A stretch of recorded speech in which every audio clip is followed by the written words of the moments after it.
Live from New Delhi, you're watching DD India Newshour, India's voice to the world. I'm Ramesh Ramachandran. Coming up in the next hour.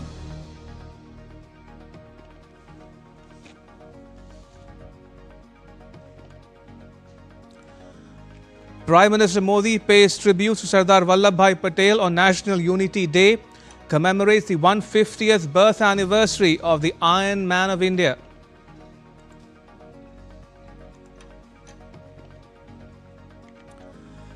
Prime Minister Modi addresses the International Aryan Summit, commemorating the 200th birth anniversary of Maharshi Dayanand Saraswati and 150 years of Arya Samaj.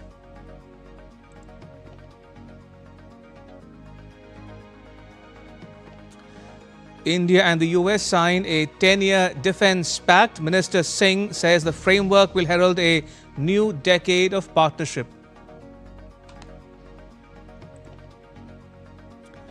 And Britain's King Charles strips his brother Andrew of all titles and honours. Palace says he will now be known as Andrew Mountbatten Windsor.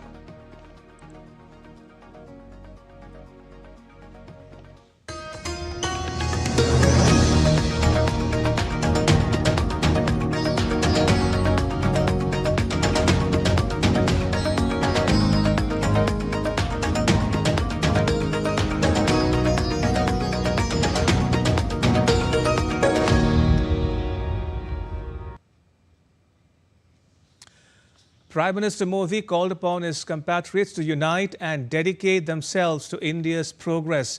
He said that unity will help realize the dream of a developed India. Speaking at the National Unity Day celebrations on Wednesday, the Prime Minister said that over the past 11 years, his government has dealt a decisive blow to left-wing extremism. The event marking the 150th birth anniversary of Sardar Vallabhbhai Patel was held at Ekta Nagar in Gujarat.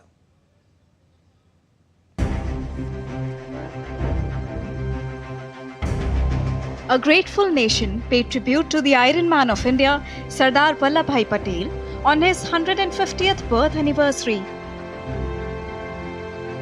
The man who made possible the seemingly impossible task of uniting more than 550 princely states.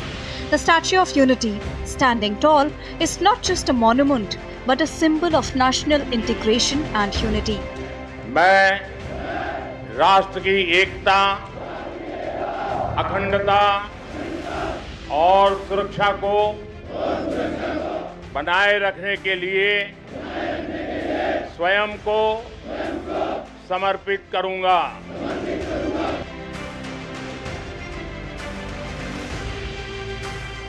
The National Unity Day celebrations featured a grand cultural showcase and a parade by police and paramilitary forces. Prime Minister Narendra Modi emphasized that political differences are natural in a democracy, but there should be no division of hearts. He denounced what he termed as political untouchability. जब हम लोकतंत्र में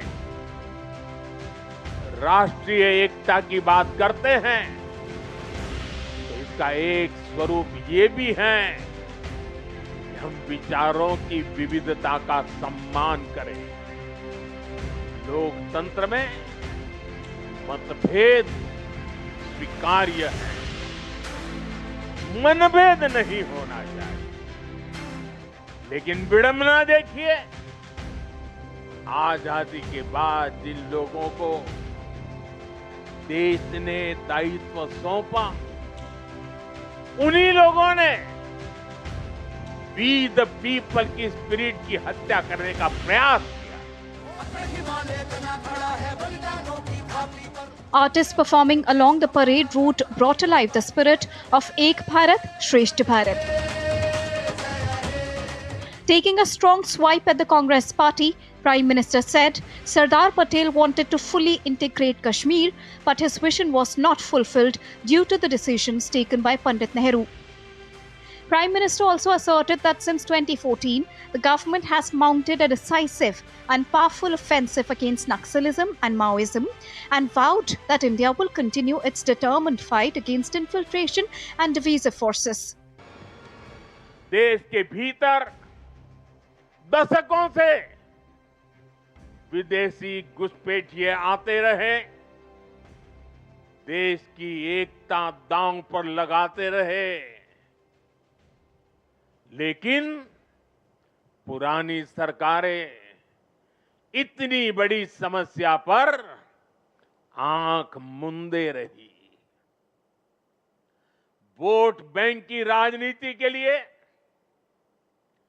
राष्ट्र की सुरक्षा को जानबूझकर खतरे में डाला गया। Among the key highlights of this year's parade was the PSF marching contingent, featuring Indian-bred dogs such as the Rampur and Mudhol hounds. The parade also honored 5 Shaurya Chakra awardees from the CRPF and 16 gallantry medal recipients from the PSF who displayed exceptional courage in anti-Naxal operations in Jharkhand and counter-terrorism missions in Jammu and Kashmir. सेना की ओर से आप सभी को राष्ट्रीय एकता दिवस की बहुत-बहुत शुभकामनाएं।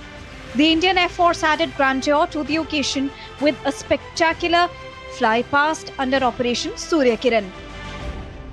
Bureau Report, DD India. India and the US on Friday inked a 10-year defense framework pact. Defense Minister Rajnath Singh, who held talks with his US counterpart Pete Hegseth in Malaysia, was confident that the pact will give policy direction to the entire spectrum of the India-US defense relationship. For his part, the US Secretary of War reiterated that India is a priority country for the US in defense cooperation. India and the United States on Friday signed 10 years of framework for the US-India major defense partnership. The framework aims to provide a unified vision and policy direction to deepen defense cooperation. The agreement was signed in Malaysia following talks between India's Defense Minister Rajnath Singh and US Secretary of War Pete Hegseth on the sidelines of 12th ASEAN Defense Ministers Meeting Plus in Kuala Lumpur. 3 bar telephonic वार्ता हमारी हो चुकी है और जब आपसे ADM के guidelines पर व्यक्तिगत रूप से मिलकर मुझे बेहद खुशी हुई है और इस अवसर पर डिफेंस फ्रेमवर्क की शाइनिंग मैं समझता हूं कि उसके परिणाम स्वरूप आज एक नए अध्याय का प्रारंभ होगा।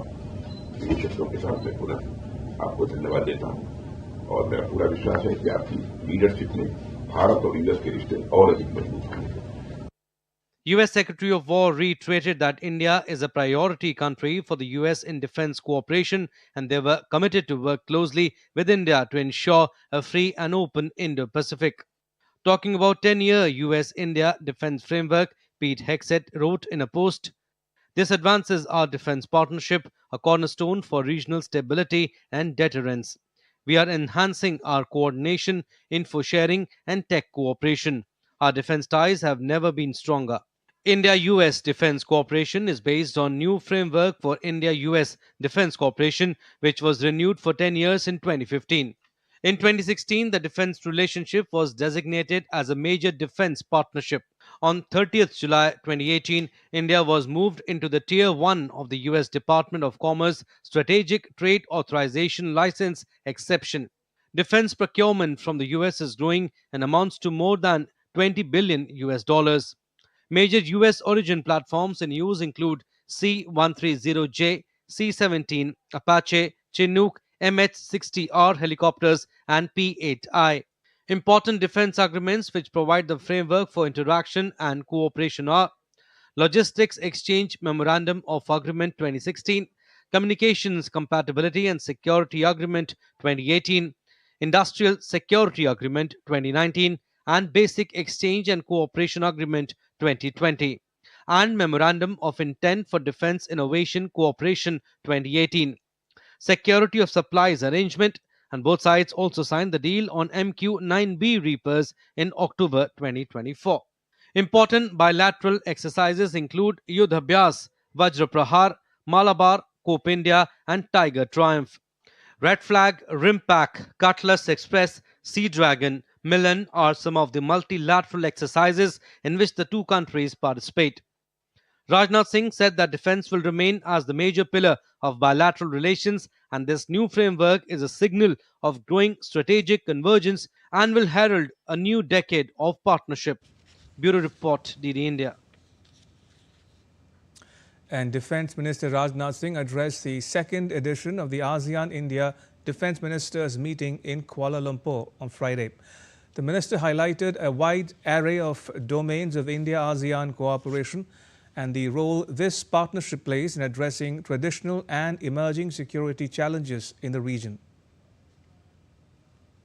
हमारी पार्टनरशिप मजबूत people to people linkages, cultural affinity और पॉलिटिकल, सिक्योरिटी, इकोनॉमिक और सोशियो कल्चरल डोमेन्स में बढ़ते व्यवहारिक सहयोग पर आधारित है। इंडिया का आसियान के साथ इंगेजमेंट मल्टीलैटरलिज्म, इनक्लूसिविटी, इक्वालिटी और सॉवरेनिटी के रेस्पेक्ट पर आधारित है।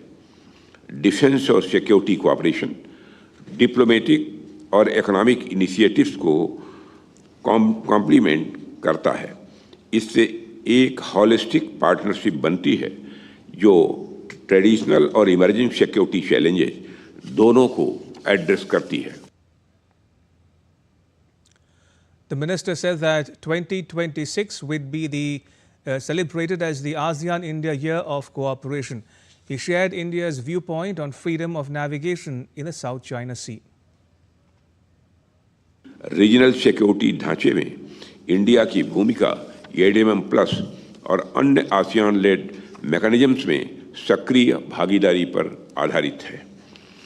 Bharat disaster relief, counter terrorism और मैरीटाइम सिक्योरिटी में योगदान देता है और साउथ चाइना सी में फ्रीडम ऑफ नेविगेशन तथा इंटरनेशनल लॉ के पालन का समर्थन करता है। मैरीटाइम सेक्टर में हमारे सहयोग को और गहरा करने के लिए आसियान और इंडिया ने वर्ष 2026 को ASEAN India year of maritime cooperation घोषित करने पर सहमति व्यक्त की है। And Minister Singh met with his Malaysian counterpart Mohammed Khalid Noordin on the margins of the ASEAN-India Defence Ministers meeting in Kuala Lumpur. The meeting underscored India's continued focus on strengthening defence cooperation both regionally and globally. Minister Singh said he had a good conversation with his Malaysian counterpart and that they discussed about ways to further strengthen the India-Malaysia defence partnership. And Minister Singh also held a meeting with Singapore's Defence Minister Chan Chun Sing on the sidelines of the meeting in Kuala Lumpur.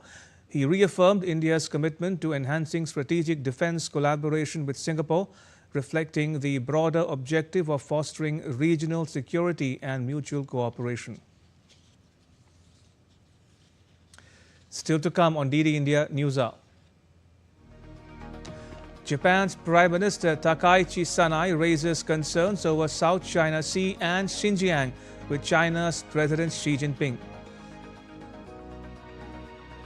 The Grand Egyptian Museum set to open on 1st November after 3 decades.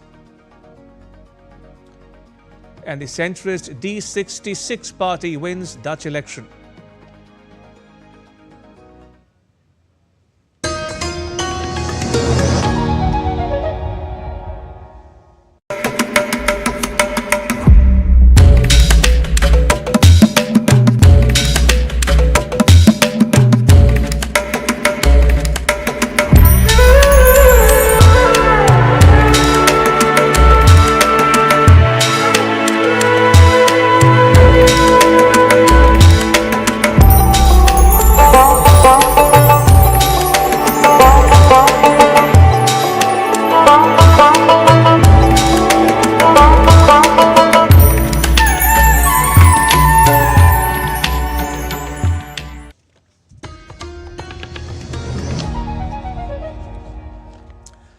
Welcome back. You're watching DD India NewsHour. I'm Ramesh Ramachandran. A royal crisis like no other. Andrew, once the late Queen Elizabeth's favourite son, has been stripped of his titles, honours and his place of residence inside the palace walls. King Charles has taken a historic step, severing his own brother from the monarchy in the fallout of a scandal that has shaken the British royal family to its core.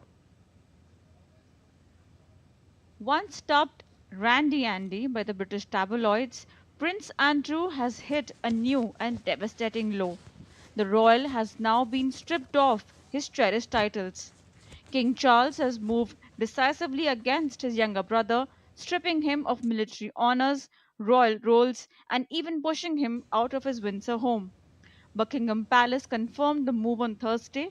Buckingham Palace, in a statement, said that His Majesty has today initiated a formal process to remove the style, titles, honors of Prince Andrew. Prince Andrew will now be known as Andrew Mountbatten Windsor. His lease on Royal Lodge has to date provided him with legal protection to continue in residence.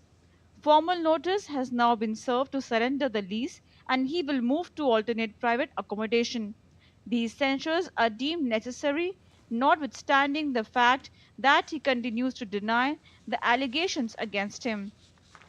It marks a historic fall from grace for the 65 years old, once celebrated as the favorite son of the late Queen Elizabeth II, now relegated to the shadows due to his ties with Jeffrey Epstein. Meanwhile, the family of Virginia Jeffrey, the woman who accused Andrew of sexual assault, hailed the development. In a statement, family said that today an ordinary American girl from an ordinary American family brought down a British prince with her truth, extraordinary courage. Our sister, a child, when she was sexually assaulted by Andrew, never stopped fighting for accountability. Today she declares victory. She'd be so proud. He's just Andrew. He's no longer a prince. And she is celebrating from the heavens right now, saying, I did it. This normal girl from a normal family has taken down a prince.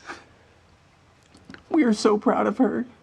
Her lawyer says this landmark decision should be a lesson for all to listen.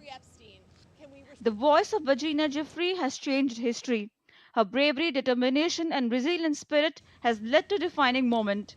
As we account for the tipping point significance of the king stripping the title prince from his brother Andrew, it should be a lesson for all to listen, hear, believe, survivors of abuse. Now look at the scandal that cost Prince Andrew his royal standing. Andrew's fall began in 2019 when his friendship with Epstein became a global scandal. He stepped back from royal duties and privately settled a civil lawsuit by Virginia Jeffrey, who accused him of sexual assault. The prince maintained he never even met Jeffrey, a royal once destined for prestige, now paying the price for the company he kept. Question remains about Prince Andrew's future. Isolated, disgraced, and far from the throne he once stood beside. Bureau Report, DD India. Rob Jetton's centrist Liberal Democrats 66 party has won the Dutch general election held on Wednesday, toppling Geert Wilders' far-right Party for Freedom, or the PVV. The pro-EU Liberal D66 tripled its seat count, putting its 38-year-old leader Jetton on course to become the youngest ever Prime Minister of the Netherlands. The D66 is now expected to take the lead in a first round of talks to form a coalition government. Well, I think we've now shown to also the rest of Europe and the world that it is possible to beat the populist movements if you campaign with a positive message for your country, and I'm very proud with this historic result for D66. Voters in Iraq are preparing for another election on 11 November, but many are deeply skeptical, fearing that the vote will bring little change. People view the pro-reform campaign banners as empty gesture from the elites who have failed to improve the country since the 2003 US-led invasion, with years of corruption, high unemployment and inadequate public services continuing to plague daily life. More than 7,700 candidates, including 2,248 women, are contesting, but public trust is low.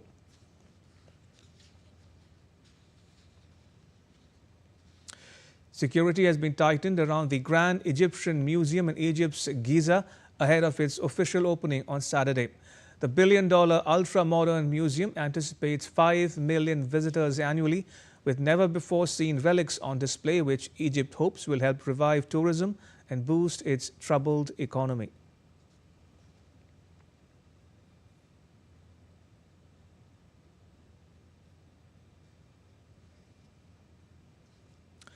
The death toll from Hurricane Melissa has climbed to nearly 50.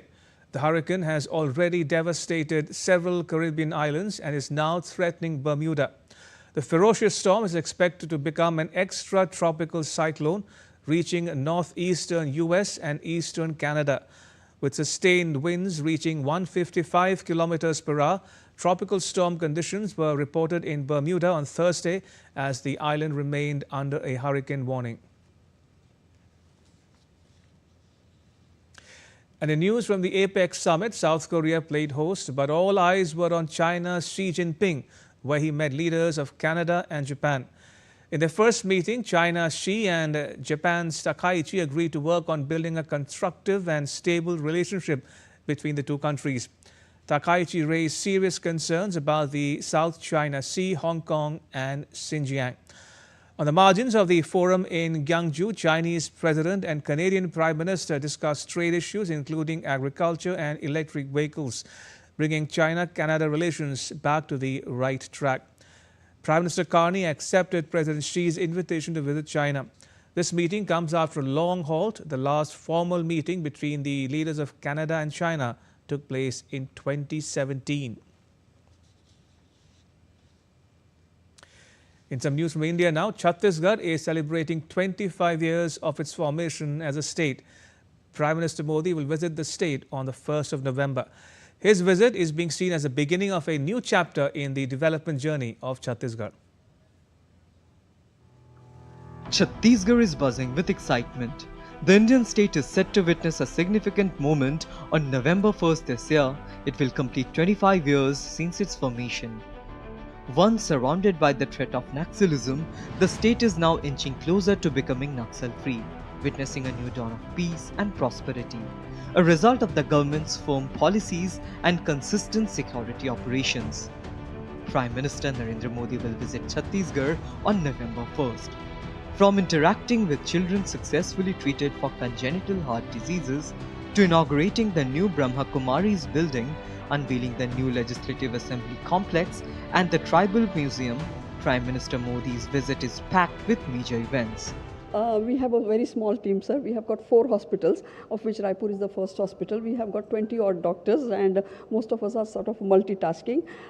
Most of us are devotees of Baba and are service oriented.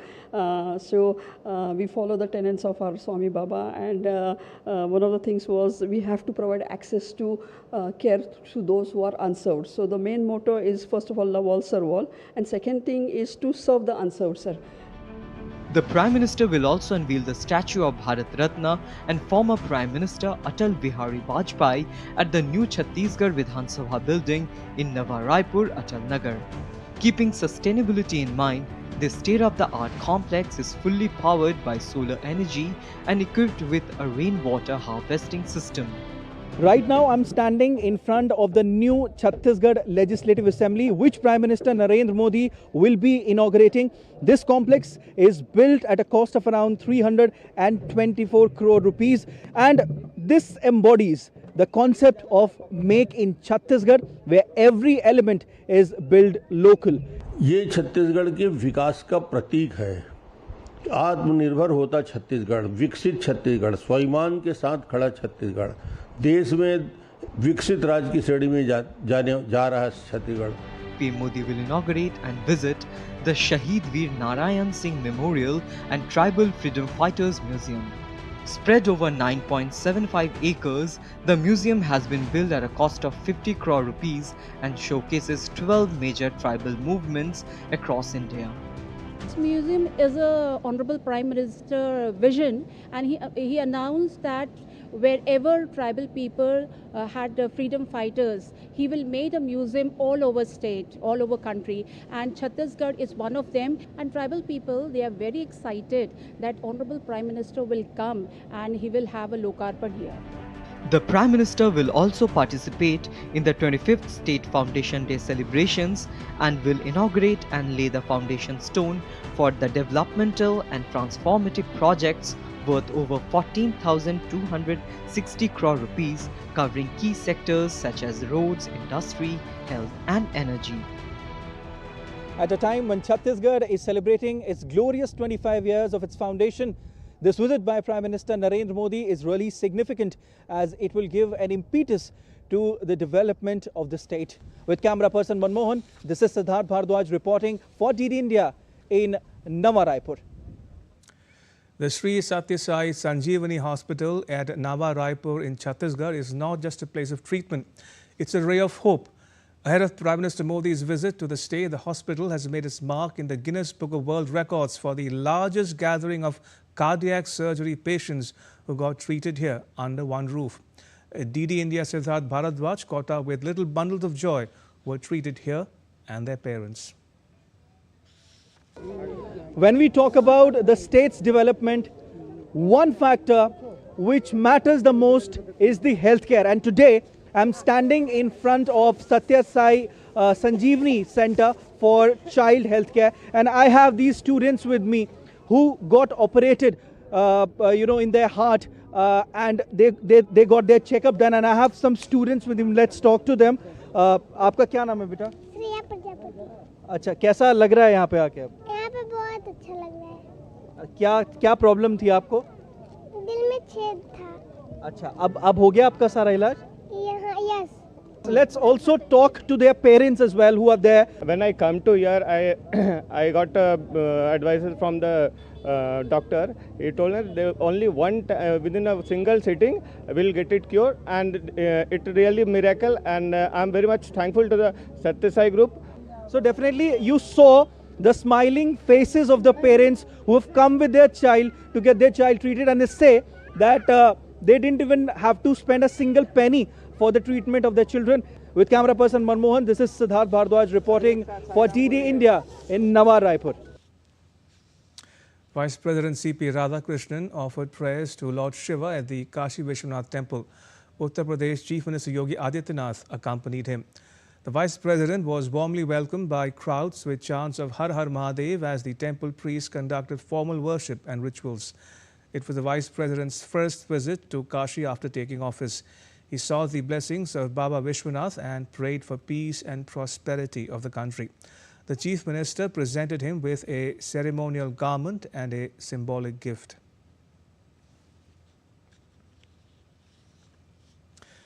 All right, now take a look at what else is making news around the world. A themed cafe in downtown Athens, Greece has brought a taste of Halloween to the city. The cafe, known for its creative and whimsical themes, was gained significant popularity for its detailed and immersive seasonal displays. As the All Saints' Day approaches, residents in Guadeloupe, France, clean and prepare private cemeteries to welcome the families of the deceased. The archipelago has more than 100 such regulated burial sites, a growing necessity as public cemeteries reach full capacity. In the small town of Doxy in central Mexico's Hidalgo state, the Perez Falcno family defied local tradition where farming has long been dominated by men to preserve Mexico's native marigold. Genevieve and her daughter Erica cultivate the original capucicial seed rather than the imported higher yield varieties. Salvadoran fishers have abandoned their boats on the shores of Lake Suchitlan. They could no longer fish or take tourists around one of El Salvador's largest lakes because it is overrun with water lettuce. Thousands of families that live around the lake have lost their livelihoods because of the spread of the invasive species. Still to come on DD India Newshour. An expert take on a 10-year defense framework pact signed by India and the US. And External Affairs Minister S. Jaishankar attends UK National Day celebrations.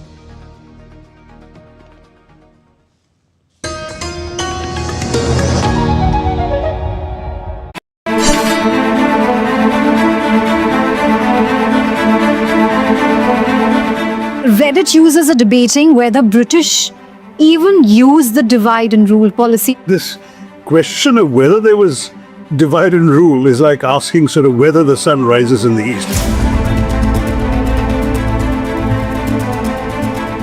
It was to accentuate the sense of separation and difference, which ultimately culminated in the tragic horrors of partition. Freedom struggle was a struggle for everybody. How can we accept the logic that had divided the nation? The original sin is right at the feet of the British.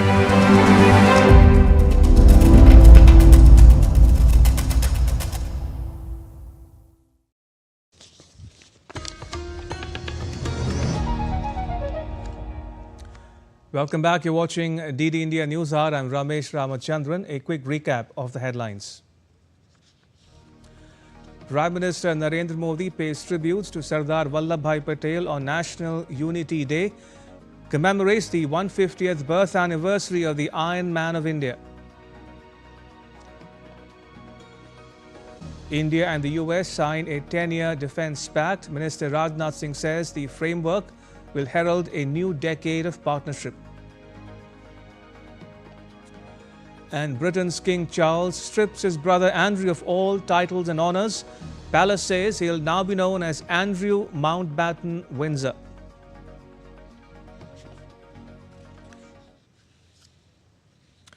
Now, India on Friday marked a significant moment in its cultural and spiritual journey. Prime Minister Modi addressed the International Aryan Summit in New Delhi, which was held as part of the Jnana Jyoti festival celebrating the 200th birth anniversary of Maharshi Dayanand Saraswati and 150 years of the Arya Samaj. The Prime Minister spoke about the enduring relevance of Maharishi Dayanand's teachings. DD India's Dibyendra Mondal has more. A spiritual legacy that shaped India's reformist movement, a philosophy that ignited self-respect and social awakening, and a reformer who revived Vedic thought for modern India. The International Aryan Summit 2025 brought together representatives from Arya Samaj units across India and the world, honoring the life, mission, and message of Maharshi Dayanand Saraswati. The three-day summit, part of Gyan Jyoti festival, commemorates 200 years of Maharshi Dayanand's birth and 150 years of Arya Samaj service, spanning education, social reform, women's empowerment and nation building. हमारे ग्रंथों को मौलिक रूप में बचाने का काम कई पीढ़ियों से आर्य समाज के लोग करते आ रहे हैं। ज्ञान भारतम मिशन अब इसी प्रयास को राष्ट्रीय स्तर पर लेकर जाएगा। Prime Minister highlighted Arya Samaj's Gurukul tradition, calling it a model of holistic learning rooted in character, discipline, and cultural values. He urged the community to continue championing Swadeshi, vocal for local, and sustainable living, especially among the younger generation. The event also saw dignitaries from Mauritius, Ghana, and other nations, reflecting Arya Samaj's global footprint. An exhibition titled 150 Golden Years of Service showcased the organization's journey in education, rural upliftment, disaster relief, and spiritual reform. The Prime Minister also underlined Maharshi Dayanand's influence on India's freedom struggle, inspiring leaders, strengthening reform movements, and instilling national pride grounded in ancient wisdom. Swami Dayanand Saraswati ji जानते थे कि अगर भारत को आगे बढ़ना है तो भारत को सिर्फ गुलामी की जंजीरें ही नहीं तोड़नी है। जिन जंजीरों ने हमारे समाज को जकड़ा हुआ था उस जंजीरों को भी तोड़नी जरूरी थी। इसलिए स्वामी दयानंद सरस्वती जी ने ऊंच नीच, छूताछूत और भेदभाव का खंडन किया। As the summit draws to a close on November 2nd, it leaves behind a message that in a rapidly changing world, the ideals of truth, self-reliance, and social upliftment remain India's timeless guiding force. Bureau Report, DD India. All right, going back to the top story we are tracking here on DD India Newshour, India and the US signed a 10-year Defence Framework Pact. Joining us for more on this developing story is Ambassador Gurjeet Singh. Ambassador Singh is a former Indian envoy to Germany, Indonesia and Ethiopia. Ambassador Singh, welcome to DD India Newshour. Now, correct me if I'm wrong, but this is the third iteration of the India-US Defence Framework Pact between 2005, 2015 and now in 2025. What will this pact entail? Thank you. So I think this pact entails a framework under which for the next decade, India-US defense partnership will grow.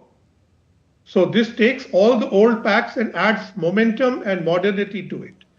It gives you a unified view of defense production, intelligence sharing, maritime security, and strategic convergence as a whole. So I think there are many parts to it, and it is like an omnibus framework which will make India, earlier we used to say India is a major non-NATO ally. I think now we are a major defense partner. Right. I think that is most important. This is going beyond what Defense Minister signed last month, I think, in Australia, similar agreement. And I think in August, when PM had visited Japan, there was also an omnibus agreement like this. So I think this basically has a reflection on India's strategic role in the Indo-Pacific to maintain the free and open Indo-Pacific and to have joint production, joint assessment, joint strategies and interoperability among India and the United States in this case. Ambassador Singh, will this pact make it easier for India to access critical technology from the US? And what kind of transfer of technology would India be looking for? So the critical technologies are part of the ICET partnership. And I think that is where they are looking at what are called critical technologies. Nowadays, critical technologies refer to critical minerals, rare earths, magnets, and semiconductors and related things.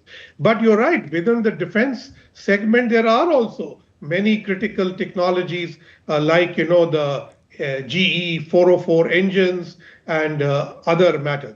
Now, here what we find so far is that the Americans, while being keen that India diversify its defense procurement from Russia, they are very slow on joint production and transfer of technology. They are ready to provide you off-the-shelf equipment, but when it comes down to joint production in India, there is almost none. And we had this agreement to have GE 404 engines for Tejas Mark 1, I think. And those also have been very slow, though I'm told some have started coming now. So there is a bit of a gap between what we read out of such an agreement and what the Americans are ready to do. Ambassador, the US Secretary of War, Pete Hegseth, says India is a priority country for the US in defense cooperation. The US also says it is working closely with India to ensure a free and open Indo-Pacific. And what are India's stakes really in the Indo-Pacific? So this is very interesting. Peter Hegseth, the Secretary of War, today had two meetings on the sidelines of the ADMM+. One was with Raksha Mantri and the other one was with the Chinese Defense Minister. And in both those meetings, he has said things which President Trump has not been saying. In fact, President Trump with Xi Jinping in Korea did not cover free and open Indo-Pacific, Taiwan, South China Sea, East China Sea, and the works, all of which Pete Hegseth has today discussed with the Chinese foreign minister. And with India, he has said all these nice things, which we have missed in the Trump narrative, which has so boldly gone on the trade side. So I think when you talk to and hear Pete Hegseth, you see a kind of a semblance of order in the rather disorderly state that Indo-US relations presently find themselves in. India's role in the Indo-Pacific irrespective of what the United States says. I think India and Japan are the two pillars or two sides of the Indo-Pacific to maintain a free and open Indo-Pacific so that regional powers seeking hegemony do not upset our trade, commerce, and free navigation. Ambassador, I'll come to the trade bit in just a bit, but staying with the Indo-Pacific for now. For the US, the Indo-Pacific region ends at India's western coast. But India sees the Horn of Africa and the southern Indian Ocean also as part of the Indo-Pacific region. Why this difference in New Delhi's and Washington, D.C.'s Indo-Pacific construct? So India, Japan, and France are three of the countries with an Indo-Pacific policy, which goes from the Pacific to the eastern coast of Africa. Right. The United States is hampered by bureaucracy. Their Indo-Pacific command stops in the Bay of Bengal, whereas the central command starts with the Arabian Sea and goes beyond. So it is bureaucracy which is preventing them, but that does not mean that the central command is not undertaking, let's say, anti-piracy or other actions in the Gulf and in the Western Indian Ocean. So I think it is more semantics rather than simply areas of responsibility. All right, and talking a bit more at length about the Indo-Pacific, Ambassador, India and the US are members of the Quad. Indications are that the Quad summit might not take place as planned this year in India. Is the US still interested in the Quad as a force for common good? So it is evident from the statements made by Peter Hegseth today that he is interested in a free and open Indo-Pacific, which is what the Quad is for. But as I said, President Trump has not been saying this. And Mark Rubio, Secretary of State, he has been saying this. In fact, he has held 2 Quad foreign ministerial meetings ever since the Trump inauguration. So there is a dichotomy in the way different levels of the United States government have been dealing with the Quad. But if you see Prime Minister Takeichi's phone call to Prime Minister Modi, in that it is very much there. And if you see Australian Prime Minister Albanese, when he was in the EAS meetings, his statements all clearly refer to the Quad. So certainly India, Japan, Australia at all levels are interested in the Quad. And this year, India, Japan, India, Australia have both upgraded their defense agreements to make them more cohesive and cogent. Fair enough. And finally, Ambassador Singh, can India and the US insulate defense cooperation from the dissonance or turbulence in other aspects of the relationship, such as trade? Do you think the US slapping 50% tariff on Indian goods will have a cascading effect on ties? So if it was purely a trade issue, my answer would be yes. But the issue with the United States right now is that they have muddied the trade relationship by imposing sanctions on India for buying Russian oil. That is not a trade issue. That's a strategic issue. Similarly, the manner in which they have cozied up to Pakistan after the attacks in Pahalgam and Operation Sindoor is also nothing to do with trade. It's a strategic option that they have exercised. So the trade issue and the additional tariffs and sanctions on India are muddied by American understanding of their strategic options for the present. So till those are remedied, agreements like we signed today will have a lesser coherence than they would if there was a total agreement on strategic issues. But a simple thing, I think America should see South Asia through an Indian prism. But they are very well doing what they want, often at loggerheads with what the Indian policy is. So there is a dissonance between India and the United States on Russia, on China, on the neighborhood. So on that, with so much dissonance, you expect coherence in the Indo-Pacific. I think that is stretching it a bit. All right, we'll leave it there. Ambassador Singh, pleasure as always to talk to you. Thank you for your time. Much appreciated. Thank you. In other news, External Affairs Minister S. Jaishankar on Friday attended the UK National Day celebrations in New Delhi. The minister lauded the India-UK ties and highlighted the significance of the relationship between the two countries. I think over the years, our ties have evolved from a complicated historical association to a dynamic and forward-looking partnership. This past year has truly been an exceptional year for our modern relationship. And still to come on DD India Newshour. Australia beat India by 4 wickets in the second T20 International.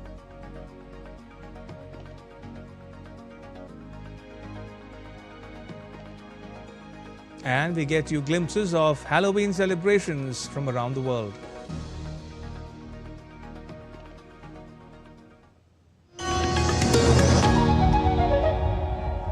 Can the US launch a bombing campaign against Iran? The Philippines vessel suffered structural damage. The saga of child sexual abuse is the United States China's debt trap strategy. Truth is stranger than fiction. But sometimes hard to uncover.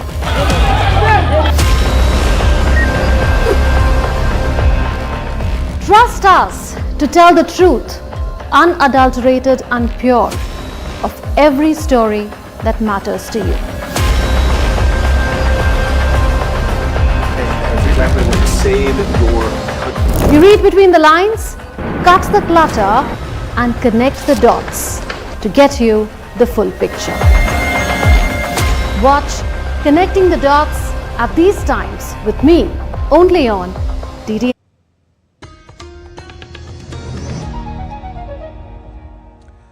Welcome back. You're watching DD India Newshour. I'm Ramesh Ramachandran. India and its diplomatic missions across the globe celebrated National Unity Day on Friday, marking the 150th birth anniversary of Sardar Vallabhbhai Patel. In Dubai, the Consul General of India led officials in taking the National Unity Day pledge, renewing their commitment to the ideals of national unity and collective progress. Finland witnessed a solemn floral tribute by the Indian ambassador to the country, who honored Sardar Patel's legacy before administering the pledge to embassy officials, reinforcing India's message of integrity and togetherness. At the Indian Embassy in Jakarta, the Deputy Chief of Mission gathered officials and staff to take the National Unity Day pledge, underscoring Sardar Patel's vision of a united India that continues to inspire the world. In Bangladesh's capital Dhaka, India's High Commissioner led embassy officials in paying homage to Sardar Patel and reaffirmed their dedication to safeguarding the unity and integrity of the nation. In Saudi Arabia, the Indian Embassy in Riyadh hosted a virtual lecture on Sardar Vallabhbhai Patel. The event drew participation from Indian students across the kingdom who reflected on Sardar Patel's enduring contribution to India's unity and strength. India's Secretary West, Ambassador Sibi George, attended the Hungarian National Day reception as the chief guest. He highlighted the vibrant and multifaceted India-Hungary partnership covering trade and investment, sustainability and innovation, culture and education, as well as high-level engagements between the two nations. India's National Security Advisor Ajit Doval delivered his address on Sardar Patel Lecture on Governance in New Delhi on the occasion of National Unity Day. Mr. Doval underscored the critical role of governance in nation building, calling it a defining factor in a country's progress and stability. He cited the recent political developments in neighboring countries which witnessed change of regimes through non-constitutional methods. The rise and fall of the great empires, monarchies, oligarchies, aristocracies or democracies is actually the history of their governance, and the recent cases of the change of regimes through non-constitutional methods in Bangladesh, Sri Lanka, Nepal and others. were actually the leading cases of the bad governance. And that is how the governance matters. India has created history under the visionary leadership and guidance of Prime Minister Narendra Modi and Health Minister J.P. Nadda.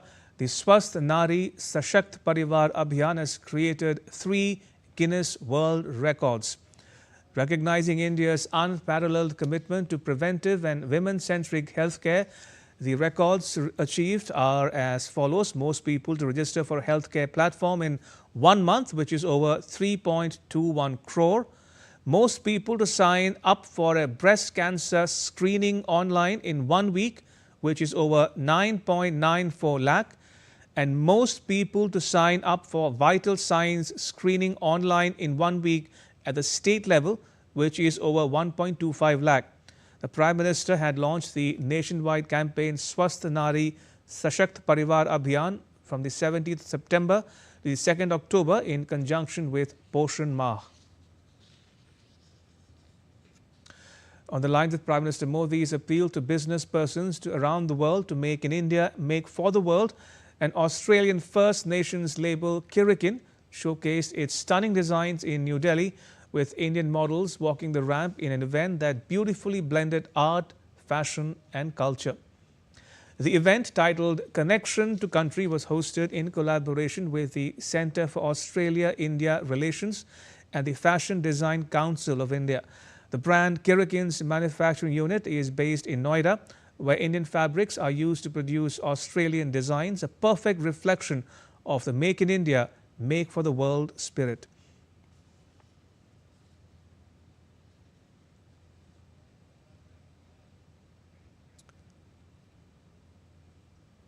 Australia's Deputy High Commissioner said that this model is working well between the two countries and that the overall economic relations between India and Australia will fetch good results. In hosting this event, highlighting the success of the economic cooperation and trade agreement between Australia and India that was finalised a couple of years ago. ECTA, as this agreement is known, is delivering for both our countries and provides the framework for long-term growth in trade between Australia and India.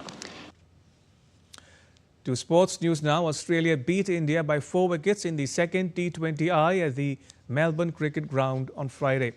Chasing a 126-run target, openers Mitchell Marsh and Travis Head gave a flying start to the Aussies as the duo added 51 runs for the opening wicket. Marsh slammed a 26-ball 46, peppered with 2 fours and 4 sixes. It was ultimately sent back by Kuldeep Yadav, but it was too little, too late. Marsh's opening partner Travis Head smashed a 15-ball 28 before Varun Chakravarti snapped him up. Bumrah took 2 wickets with 2 runs remaining, but with a low score to defend, Australia saw off the target fairly easily, even with the late hiccups. Earlier, India's batting lineup suffered a failure, falling for just 125 in 18.4 overs. The only bright spark was Abhishek Sharma, who played a sensational knock of 68 of 37 balls, fighting almost single-handedly against a disciplined Australian attack led by Josh Hazlewood and Nathan Ellis. Australia's peace trio of Hazlewood, Ellis and Bartlett rattled India with seam, bounce and clever variation. US President Trump and First Lady Melania welcomed trick-or-treaters on Thursday as part of a White House Halloween tradition. Children dressed as cartoon and movie characters and even as Trump himself queued for candy or an autograph from the president.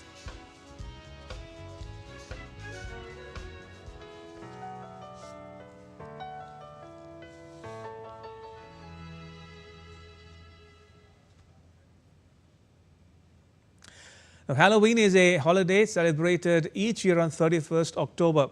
The name Halloween comes from All Hallows Eve, or the day before All Saints' Day. It's a festival of costumes, candies, spooky tales and ghostly decorations enjoyed across many parts of the world. DD India's Tripti Tripathi reports.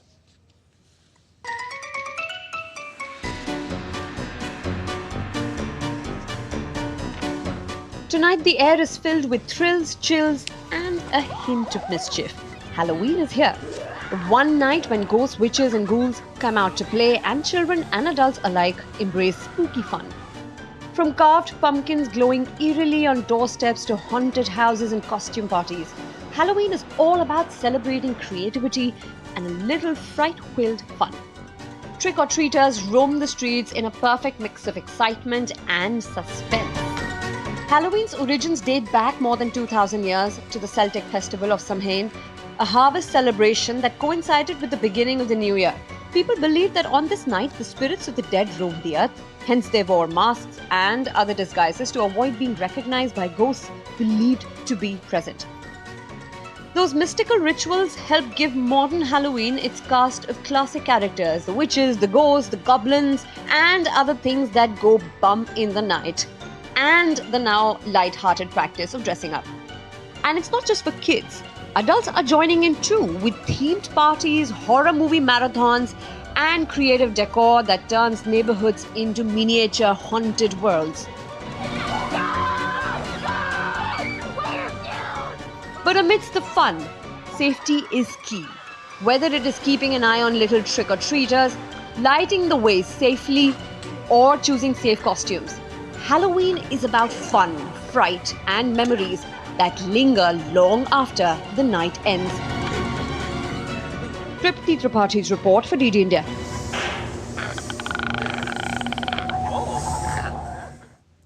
And that's all for this edition of DD India Newshour. Let us know your thoughts on the news of the day. You can get the latest news and updates on the DD India mobile app. It's available on both Android and iOS platforms. You may wish to scan the QR code that's now on the screen to download it. And we'll be back with more news as it breaks here on DD India. I'm Ramesh Ramachandran from all of us here in New Delhi. Thanks for watching DD India Newshour.